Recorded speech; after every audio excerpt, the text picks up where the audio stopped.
Hello students, welcome to my channel. আজকের ভিডিওতে class 10 এর অনুপাত সমানুপাত থেকে আমরা কোষে দেখি 5.1 আর্টিকেল থেকে আমরা পরপর অঙ্কগুলো করাবো। আচ্ছা, প্রথমে একের দাগের অঙ্কটা কি বলা ছিল দেখে নাও। একের দাগের অঙ্কটা ছিল নিচের রাশিগুলি অনুপাতে প্রকাশ করি ও অনুপাতগুলি সাম্যানুপাত, লঘু অনুপাত না গুরু অনুপাত বুঝে লিখি। একের দাগের অঙ্কটা আমি খাতায় তুলে নিয়েছি। একের দাগের অঙ্কটা ছিল 4 মাস এবং 1 বছর 6 মাস। এটাকে প্রথমে অনুপাতে প্রকাশ করতে হবে, তারপরে অনুপাতটা দেখে বলতে হবে সেটা সাম্যানুপাত হবে না লঘু অনুপাত হবে না গুরু অনুপাত হবে। এভাবে অঙ্কটা করতে হবে। আচ্ছা, তাহলে প্রথমে একের দাগের অঙ্কটা আমি টুকে নিয়েছি। এখানে দেখো 4 মাস ছিল আর 1 বছর 6 মাস ছিল। যেহেতু আমরা অনুপাতে প্রকাশ করতে চাই, তাই আমাকে দুটো যে বিষয় দেওয়া আছে দুটোকেই আমাকে একই এককে আনতে হবে। তাহলে এখানে আমি লিখতে পারি 4 মাস ও 1 বছর মানে হচ্ছে 12 মাস। 12 মাস যুক্ত 6 মাস। 12 মাস যুক্ত 6 মাস। তাহলে কত হলো? এখানে 4 মাস আর এখানে হলো 12 আর 6 18 মাস। তাহলে এই দুটোর অনুপাত আমাকে বের করতে হবে। অতএব অনুপাত সমান 4 মাস, যেহেতু একই এককে আমরা পরিণত করেছি তাহলে অনুপাতটা বের করবো উপরে 4 আর নিচে 18 বসিয়ে। হ্যাঁ, অর্থাৎ 4:18। আমরা প্রথম পদটা যেটা 4 মাস সেটাকে আমরা লব করে নেবো, আর দ্বিতীয় পদটা যেটা উত্তর পদ 18 মাস সেটাকে আমরা হর আকারে বসিয়ে নিলাম। এবার কাটাকুটি করবো 2 দিয়ে 4 আর 2 9 18 সমান 2:9। যেহেতু এখানে পূর্বপদ ছোট তাহলে এই অনুপাতটা হয়ে গেল লঘু অনুপাত। তাহলে এটা ব্র্যাকেটে আমরা লিখে দেবো লঘু অনুপাত। এর পরের অঙ্কটা 2 এর দাগের অঙ্কটা যেটা দেওয়া হয়েছে 75 পয়সা ও 1 টাকা 25 পয়সা। 1 টাকা 25 পয়সা। এখানে তোমরা দেখো একটা দেওয়া আছে শুধু পয়সা আর আরেকটা দেওয়া আছে 1 টাকা 25 পয়সা। তাহলে 1 টাকা 25 পয়সা মানে কত পয়সা সেটা আমরা বের করে নেব। 1 টাকা 25 পয়সা সমান 1 টাকা মানে কত পয়সা? 100 পয়সা। তাহলে 100 যুক্ত 25 পয়সা সমান 125 পয়সা। তাহলে এখন আমরা 75 পয়সাটা বের করব আর এখানে 125 পয়সাটা নিয়ে নেব। এই দুটোর অনুপাতটা আমরা এখন বের করব। অতএব 75:125। এবার আমরা উপরে 75 বসাবো, নিচে 125 বসাবো। তোমরা সরাসরি 25 দিয়ে কাটতে পারো অথবা ছোটো ছোটো সংখ্যা 5 দিয়েও করতে পারো। তাহলে প্রথমে আমরা 5 দিয়ে কাটছি। 5 15 75 আর 5 25 125। এরপর আমরা আবার 5 দিয়ে কাটবো। 5 3 15, 5 5 25। তাহলে উপরে 3 আর নিচে 5 পেলাম। তাহলে 3:5। দেখো এখানেও পূর্বপদ ছোট আর উত্তরপদ বড়। তাহলে এটাও হয়ে গেল লঘু অনুপাত। পরের অঙ্কটা দেওয়া হয়েছে 60 সেন্টিমিটার এবং 0.6 মিটার। এখানে একটা সেন্টিমিটারে দেওয়া আছে আর একটা মিটারে দেওয়া আছে। তাহলে যেটা মিটারে আছে এটাকে আমরা সেন্টিমিটার করে নেব। তাহলে দেখো 0.6 মিটার, মিটার থেকে মিটারকে সেন্টিমিটার করলে কত দিয়ে গুণ করবো? মিটারের পর ডেসিমিটার, সেন্টিমিটার দুটো ঘর রয়েছে। তাহলে আমরা 0.6 সঙ্গে একের গায়ে দুটো শূন্য অর্থাৎ 100 দিয়ে গুণ করে এটাকে আমরা সেন্টিমিটার করে নেব। তাহলে কত হচ্ছে? এখানে গুণের নিয়মটা তোমরা সবাই জানো, দশমিকের গুণের নিয়মটা। প্রথমে 6 দিয়ে 100কে গুণ করলে 600 আর এখানে একটা সংখ্যার আগে দশমিক যেহেতু আছে এখানে দশমিকটা বসিয়ে দেবো। তাহলে দশমিকের পর শূন্য কোনো দাম নেই, তাহলে দশমিক আর শূন্য কেটে দিলাম সমান 60 সেন্টিমিটার। এবার এখানেও ছিল দেখো 60 সেন্টিমিটার। তাহলে এখানে হবে 60:60 সমান কী হবে? ওপরে 60 নিচে 60, কাটাকুটি করে ওপরে 1 নিচে 1 সমান 1:1। যেহেতু পূর্বপদ সমান উত্তরপদ হয়ে গেছে তাহলে এই অনুপাতটাকে আমরা বলবো সাম্যানুপাত। সাম্যানুপাত হয়ে গেল এটা। পরের অঙ্কটা দেওয়া আছে 1.2 কিগ্রা এবং 60 গ্রাম। দেখো একটা কিগ্রা একটা গ্রাম, দুটো একক কিন্তু আলাদা। তাহলে এটা কিন্তু অনুপাত করা যাবে না, কিগ্রাকে গ্রাম করতে হবে। তাহলে দেখো 1.2 কিগ্রা সমান 1.2 গুণিত 1 কিগ্রা সমান 1000 গ্রাম। তাহলে কিগ্রাকে আমরা 1000 দিয়ে গুণ করলে এটা গ্রাম হয়ে যাবে। অতএব 1.2 গুণিত 1000 ইজটু কত? 60 ছিল, এখানে 60 গ্রাম ছিল। তাহলে এটা গ্রামে পরিণত করে নিচ্ছে আর ইজটু এখানে 60। তাহলে এটা কী করবো? উপরে এই সংখ্যাটা বসাবো 1.2 গুণিত 1000 আর নিচে 60। দেখো এবার কাটাকুটি করার সময় কী করবো? দশমিকটা উঠে গেলে নিচে একের গায়ে একটা শূন্য বসবে, কারণ দশমিকের পর এখানে একটা সংখ্যা ছিল। তাহলে দশমিক আমরা যদি উঠিয়ে দিই তাহলে নিচে একের গায়ে একটা শূন্য বসবে। এবার কাটাকুটি করো, এই শূন্য শূন্য কেটে গেল, এখানেও শূন্য শূন্য কেটে গেল। আচ্ছা, এখানে 12 আছে, তাহলে 6 দিয়ে ভাগ করলে 6 2 12। তাহলে উপরে নিচে দেখো কিছু নেই, কিছু নেই মানে এখানে 1 আছে আর উপরে 2 গুণিত 10। তাহলে 2 10 উপরে 20 আর নিচে 1 সমান 20:1। এখানে পূর্বপদ দেখো বড় হয়ে গেছে আর উত্তরপদ ছোট। তাহলে এটা কী হবে? এটা হবে গুরু অনুপাত। এটা পাশে লিখে দেবো গুরু অনুপাত। বুঝতে পেরেছো অঙ্কগুলো তাহলে কীভাবে করা হচ্ছে? আচ্ছা, এরপরে 2 এর দাগের অঙ্কটা দেখো বলা হয়েছে পি কিগ্রা ও কিউ গ্রামের অনুপাতটি লিখি।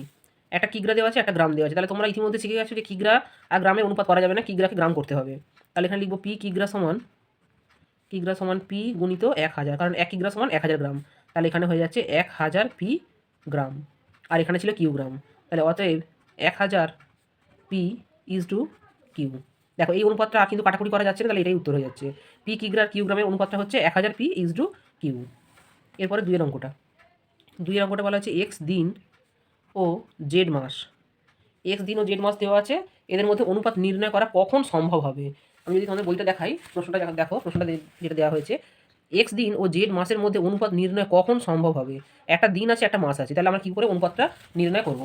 দেখো, দিন আর মাসে তো অনুপাত নির্ণয় করা যাবে না, তাহলে মাসকে আমরা 30 দিয়ে গুণ করলে দিন পাবো, অর্থাৎ এককটা একই করতে হবে। দিন আর মাস থাকলে তো হবে না, মাসকে আমাকে 30 দিয়ে গুণ করতে হবে, যেহেতু এক মাস সমান 30 দিন, তাহলে মাসকে 30 দিয়ে গুণ করলে আমরা দিন পেয়ে যাব, তখন দুটোই দিন একই একক হয়ে যাবে। তাহলে এখানে আমাকে কী লিখতে হবে, এখানে লিখতে হবে যে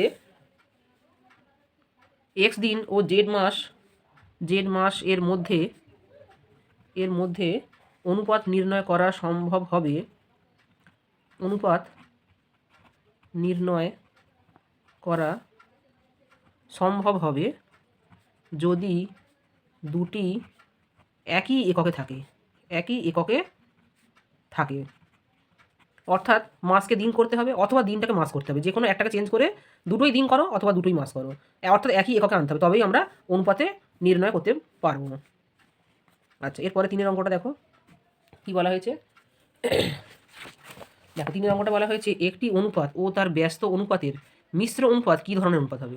যে কোনো একটা অনুপাত নিতে বলা হয়েছে, তারপর তার ব্যস্ত অনুপাত বার করতে হবে, বের করার পর তার আবার মিশ্র অনুপাত নির্ণয় করতে হবে, সেইটা কী ধরনের অনুপাত হবে আমাকে বার করতে হবে। তাহলে একটা অনুপাত, যে কোনো একটা অনুপাত ধরে নেব, লিখব ধরি একটি অনুপাত সমান 4:5 নিলাম, যে কোনো একটা অনুপাত নিলাম 4:5। এরপর এর ব্যস্ত অনুপাত কী হবে, অতএব এর ব্যস্ত অনুপাত সমান, এর ব্যস্ত অনুপাত কী হবে, ব্যস্ত অনুপাত মানে উল্টে দাও, অর্থাৎ এখানে পূর্বপদ 4 রয়েছে, উত্তরপদ 5 রয়েছে, তাহলে 5টা 4-এর জায়গায় চলে আসবে, অর্থাৎ 5:4, এটা হয়ে গেল ব্যস্ত অনুপাত। এবার এই যে দুটো অনুপাত পেলাম, এদের বলা হয়েছে মিশ্র অনুপাত, সেটা কী ধরনের অনুপাত, অতএব এদের মিশ্র অনুপাত সমান, মিশ্র অনুপাতের সূত্র কি, মিশ্র অনুপাত আমরা শিখেছো ক্লাস 7-এ, পূর্ব পদগুলোর গুণফল ইজডু উত্তর পদগুলোর গুণফল। তাহলে এখানে পূর্বপদ কী আছে, 4 আছে আর 5 আছে, তাহলে পূর্ব পদগুলোর গুণফল 4 গুণিত 5 ইজডু উত্তর পদগুলোর গুণফল, অর্থাৎ 5 গুণিত 4। দেখো দুটো গুণফলই তো সমান হয়ে যাবে, 4 5 20, এখানে 4 5 20, তাহলে এখানে কত হচ্ছে 1:1। তাহলে এটা কী ধরনের অনুপাত হবে, এটা এক ধরনের সাম্যানুপাত, অতএব এটি সাম্যানুপাত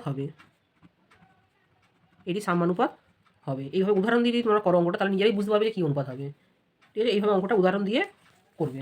দেখো এই পরের অঙ্কটা যেটা বলা হয়েছে, A/B=C, B/C=A, C/A=B, 3টে অনুপাত দেওয়া আছে, 3টে অনুপাতের এদের মিশ্র অনুপাত নির্ণয় করতে বলা হয়েছে। এটা খুব সহজ একটা অঙ্ক, তোমরা ক্লাস 7 থেকে করে আসছো এই ধরনের অঙ্কগুলো। তাহলে সরাসরি লিখবো এদের মিশ্র অনুপাত সমান, তাহলে মিশ্র অনুপাতের সূত্রটা আমি একটু আগে তোমাদের বলেছি যে পূর্ব পদগুলোর গুণফল ইজডু উত্তর পদগুলোর গুণফল, এটা বলা হয়েছে। তাহলে এখানে পূর্বপদ কী আছে দেখে নাও, A/B, আর এখানে B/C, আর এখানে C/A। তাহলে কি লিখবো, A/B গুণিত B/C গুণিত C/A ইজডু উত্তর পদগুলোর গুণফল, উত্তর পদ কি আছে, C গুণিত A গুণিত B হবে, তাহলে C গুণিত A গুণিত B। তাহলে এখানে দেখো, এখানে কি হচ্ছে, এখানে A/B গুণিত B/C গুণিত C/A ইজডু এই 3টের গুণফল কিন্তু ABC, এইভাবে আমরা লিখবো ABC। আচ্ছা, এখানে লক্ষ্য করো B কেটে যাচ্ছে, C কেটে গেল, A কেটে গেল, তাহলে সব কেটে গেলে কী পড়ে থাকছে এখানে 1:1ABC, এটাই কিন্তু এই 3টে অনুপাতের মিশ্র অনুপাত হয়ে গেল। এর পরের অঙ্কটা বলা আছে, 5 অঙ্কটা x² একটা অনুপাত দেওয়া আছে, এবং কোন অনুপাতের মিশ্র অনুপাত xy=z² হবে। তার মানে এটা একটা অনুপাত দেওয়া আছে, এবার আরেকটা অনুপাত তোমাকে বার করতে বলছে যে এটার সঙ্গে তার মিশ্র অনুপাতের যে উত্তরটা সেটা এটা হবে। তাহলে এই যে অনুপাতটা, কোন অনুপাতটা চেয়েছে, এই অনুপাতটা আমরা যে কোনো একটা অনুপাত ধরে নেব। তাহলে ধরি অনুপাতটি হলো সমান A/B। লক্ষ্য করো এখানে দেখো সব XYZ দিয়ে আছে, আর এখানেও যে এটা আছে XYZ দিয়ে আছে, তাহলে আমরা কি ধরলাম, অনুপাতটি হলো A/B। যেহেতু এখানে XYZ দিয়ে সমস্ত বিষয়টা দেওয়া আছে, তাহলে আমরা XYZ বাদ দিয়ে যে কোনো অন্য কোনো সংখ্যা ধরে নেব। আমি এখানে A/B ধরে নিয়েছি, তাহলে অর্থাৎ x² আর A/B এই দুটোর মিশ্র অনুপাত হচ্ছে এইটা। তাহলে মিশ্র অনুপাত নিয়ম বের করার নিয়ম কি, তাহলে আমি লিখবো অতএব x² ও A/B এদের মিশ্র অনুপাত হলো সমান, মিশ্র অনুপাতের সূত্র আমরা একটু আগে বলেছি, পূর্ব পদগুলোর গুণফল ইজডু উত্তর পদগুলোর গুণফল। তাহলে এখানে পূর্ব পদ কী আছে, x² আর এখানে A, তাহলে x² A ইজডু YZ/B, উত্তর পদের গুণফল হবে YZ/B, আর পূর্ব পদের গুণফল হবে x² A, সেটাই আমি এখানে বের করে নিয়েছি। এবার আমাকে বলা হয়েছে এই শর্তানুসারে এই যে অনুপাতটা এই xy/z² এটার সঙ্গে, এই যে xy/z² এটার সঙ্গে সমান হবে। তাহলে লিখব শর্তানুসারে শর্তানুসারে এক্সের square a is to y z b সমান x y is to z square. বা তাহলে এই যে সমীকরণটা আমি তৈরি করছি এখান থেকে আমাকে এ ইজ টু বি এই মানটা বার করতে হবে। তাহলে এখানে কী লিখবো, এক্সের square a by y z b সমান x y by z square. তাহলে উপরে দেখো এখানে এক্সের স্কোয়ার মানে এক্স গুণিত এক্স আছে, আর এখানে একটা এক্স আছে, তাহলে এখানের একটা এক্সের সঙ্গে এখানে একটা এক্স কেটে দিচ্ছি। তাহলে এই এক্সের সঙ্গে এই দুইটা কেটে দিলাম মানেই এখানে শুধু একটা এক্স পড়ে রইলো। আর সেম একইভাবে দেখো এখানে নিচে জেড আর এখানে জেড স্কোয়ার, তাহলে জেড আর এখানে স্কোয়ারটা কেটে দিলাম, তাহলে একটা জেড পড়ে থাকলো। বা তাহলে কী লিখবো, এ বাই বি সমান, দেখো এই ওয়াইটা এই ওয়াই এর সঙ্গে কোনাকুনি গুণ করে দেবো, তাহলে ওয়াই স্কোয়ার হয়ে গেল। আর নিচে কী হবে, এই এক্স আর জেড কোনাকুনি গুণ করে দেবো, তাহলে এক্স জেড। তাহলে অতএব এ ইজ টু বি সমান Y square is to X Z. তাহলে এটাই যে অনুপাতটা আমরা ধরেছিলাম সেটা পেয়ে গেলাম। অতএব অনুপাতটি হলো সমান Y square is to X Z. এই অঙ্কটা হয়ে গেল।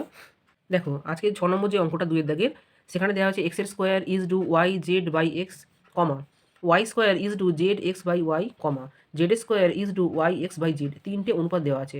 এখানে বলা হয়েছে অনুপাতগুলির ব্যস্ত অনুপাতগুলির যৌগিক অনুপাত নির্ণয় করো। তাহলে প্রথমে এই 3টে অনুপাতের ব্যস্ত অনুপাত নির্ণয় করতে হবে। তাহলে অতএব উপরিউক্ত মানে উপরে যেটা বলা হয়েছে উপরিউক্ত অনুপাতগুলির ব্যস্ত অনুপাতগুলি হলো, কারণ অনেকগুলো তো অনুপাত, প্রত্যেকের আলাদা আলাদা ব্যস্ত অনুপাত বের করব। ব্যস্ত অনুপাতগুলি হলো প্রথমটা y z by x is to x square, তারপরটা হবে z x by y is to y square, তারপরটা হবে y x by z is to z square. 3টে অনুপাতেরই ব্যস্ত অনুপাত বের করে নিয়েছি। এবার বলা হয়েছে এই যে ব্যস্ত অনুপাতগুলো বেরোলো এদের যৌগিক অনুপাত নির্ণয় করতে হবে। অতএব এই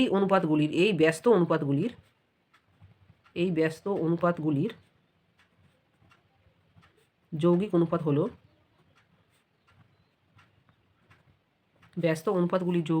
হলো সমান, দেখো ব্যস্ত অনুপাত আমরা পেয়ে গেছি, এই 3টে ব্যস্ত অনুপাত, এদের যৌগিক অনুপাত কী হবে, তাহলে এদের যেগুলো পূর্ব পদ তাদের গুণফলটা ইজ টু যেগুলো উত্তর পদ তাদের গুণফল। তাহলে পূর্ব পদ এখানে ওয়াই জেড বাই এক্স গুণিত জেড এক্স বাই ওয়াই গুণিত ওয়াই এক্স বাই জেড। তাহলে 3টে পূর্ব পদের গুণফল ইজ টু উত্তর পদগুলোর গুণফল, অর্থাৎ এক্সের square y square z square হয়ে গেল।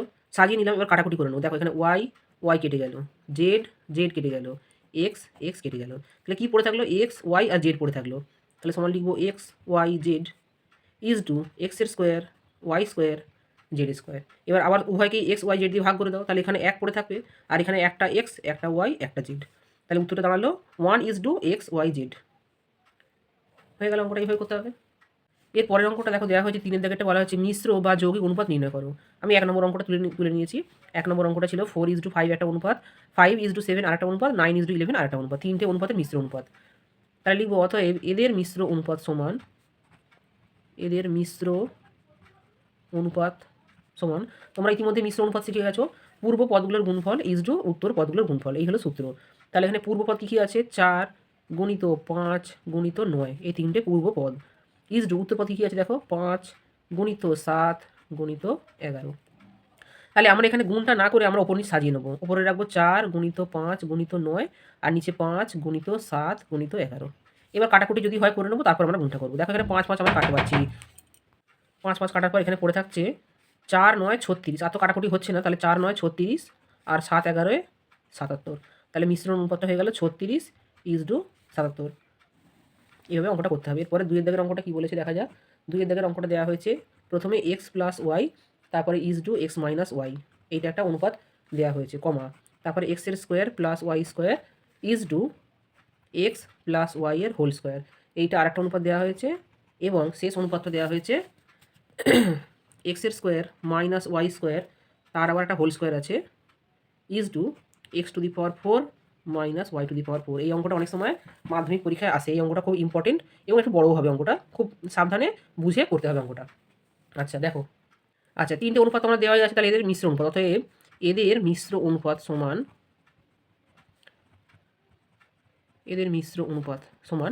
তাহলে পূর্বপদ যা যা আছে আমরা গুণাকারে লিখবো, আমরা নিচে করবো, এখানটা ধরবে না তাই আমরা নিচে লাইনটা করছি, এক্স প্লাস ওয়াই তারপর এখানে আছে দেখো এক্সের স্কোয়ার প্লাস ওয়াই স্কোয়ার, তারপরের অনুপাতটা আছে এক্সের স্কোয়ার মাইনাস ওয়াই স্কোয়ারের হোল স্কোয়ার ইজ টু, এগুলো হয়ে গেল পূর্ব পদগুলোর গুণফল।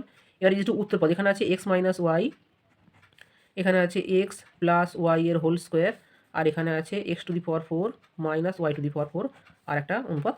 এটা হচ্ছে তিনটে পদ, তিনটে হচ্ছে উত্তর পদ, উত্তর পদগুলো গুণফল এখানে সাজিয়ে নিলাম। এরপর আমরা কী করবো, উপর নিচ বসাবো, কাটাকুটি করবো প্রথম অঙ্কটার মতো। তারপর আমরা উপর নিচ বসিয়ে নিই, তাহলে এক্স প্লাস ওয়াই উপরে বসবে, এক্সের স্কোয়ার প্লাস ওয়াই স্কোয়ার উপরে বসবে, আর এক্সের স্কোয়ার মাইনাস ওয়াই স্কোয়ারের হোল স্কোয়ার উপরে বসলো। আর নিচে বসবে x minus y, x plus y এর হোল স্কোয়ার, আর x to the power 4 minus y to the power 4 আর একটা অনুপাত বসে গেল। তাহলে এইভাবে আমরা উপর নিচ লগ বাই হর আকারে সাজিয়ে নিলাম। এবার এখানে দেখো কিছু কাটাকুটি করতে পারছি না, একটু ভাঙতে হবে। আচ্ছা, এখানে এক্স প্লাস ওয়াই যেমন ছিল থাকলো, এখানে এক্সের স্কোয়ার প্লাস ওয়াই স্কোয়ার থাকলো, এখানে দেখো x square minus y square এর আবার হোল স্কোয়ার আছে, তাহলে মানে এটাকে আমরা দুবার লিখতে পারি, অর্থাৎ এক্সের স্কোয়ার মাইনাস ওয়াই স্কোয়ার, আবার একবার লিখবো x square minus y square, দুবার লিখে দেবো। আচ্ছা, নিচে ছিল এক্স মাইনাস ওয়াই, আর এখানে আছে এক্স প্লাস ওয়াই এর হোল স্কোয়ার, তাহলে এখানে এক্স প্লাস ওয়াইকে দুবার লিখবো, এক্স প্লাস ওয়াই দুবার লিখে দিলাম যেহেতু হোল স্কোয়ার ছিল। এবার এখানে দেখো x to the power 4 minus y to the power 4, তাহলে এক্স টু দি পাওয়ার 4কে কী লিখতে পারি, এক্স স্কোয়ারের হোল স্কোয়ার লিখতে পারি, আর ওয়াই স্কোয়ারের হোল স্কোয়ারটা লিখতে পারি। তাহলে এটাকে ভাঙলে কী হবে দেখো, এটা এ এটা বি, তাহলে এ স্কোয়ার মাইনাস বি স্কোয়ারের সূত্র কি, a plus b into a minus b, অর্থাৎ এক্সের square plus y square into x square minus y square, এটাকে আমি ভাঙলে পাচ্ছি। তাহলে এইটাই আমরা এখানে লিখে দেবো, x to the power 4 minus y to the power 4 এর জায়গায় লিখবো x square plus y square into x square minus y square. এবার দেখো অনেকগুলো কাটাকুটি হবে। দেখো x square plus y square কেটে গেল, এটাও একটা কেটে গেল। আচ্ছা, এইবার দেখো এক্স প্লাস ওয়াইও কেটে গেল।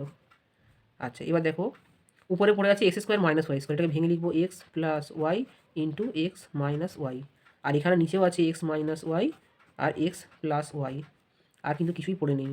তাহলে এক্স প্লাস ওয়াই কেটে গেল, আর এক্স মাইনাস ওয়াই কেটে গেল। তাহলে মিশ্র অনুপাতে কিছুই নেই, 1/1 সমান 1:1, এটাই অ্যান্সার।